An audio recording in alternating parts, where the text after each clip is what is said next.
Intelligence artificielle. La peur de l'intelligence artificielle, concurrençant l'intelligence humaine et finissant par éliminer l'espèce humaine en tant qu'organisme, est un mythe basé sur l'incompréhension des systèmes de concurrence biologique qui régissent le monde.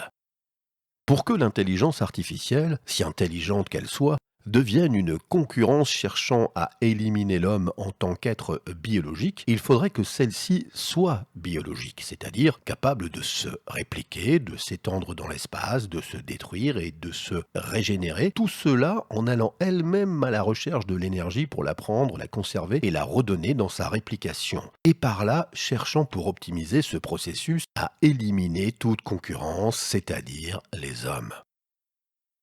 L'homme étant à la base de la recherche des éléments chimiques et moléculaires constituant la structure minérale de cette intelligence artificielle, celle-ci, dans sa grande logique de calcul, n'évincera jamais son concepteur, qui d'ailleurs l'a conçu pour optimiser la recherche et la conservation énergétique permettant à l'homme, par les puissants calculs de ses machines, de survivre.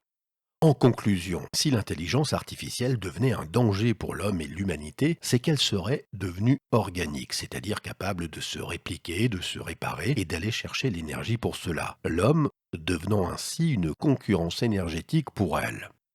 Pour le moment, l'intelligence artificielle n'est qu'une extériorisation de la puissance d'analyse de notre cervelle et elle ne peut servir l'homme qu'à se concurrencer lui-même au sein de l'humanité, permettant aux hommes les mieux équipés d'intelligence artificielle d'effectuer une concurrence prédatrice sur leurs frères humains.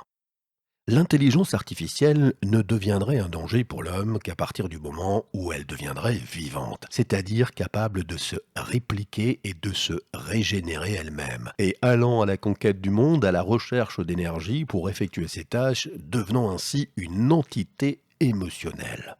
Les émotions permettant d'enregistrer les situations ayant permis la survie de l'intelligence artificielle, cette intelligence éliminant les mémoires inutiles pour optimiser sa vitesse de réaction dans ses actions de prédation, de conservation énergétique et de réplication, lui permettant de survivre.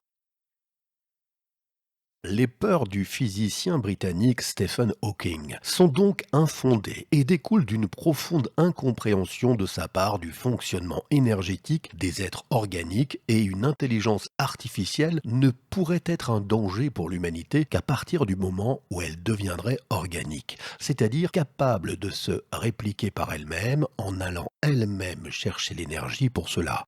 Elle ne serait donc plus artificielle, mais auto-créée, c'est-à-dire capable de se répliquer par elle-même en allant elle-même chercher l'énergie pour cela. Elle ne serait donc plus artificielle, mais auto-créée.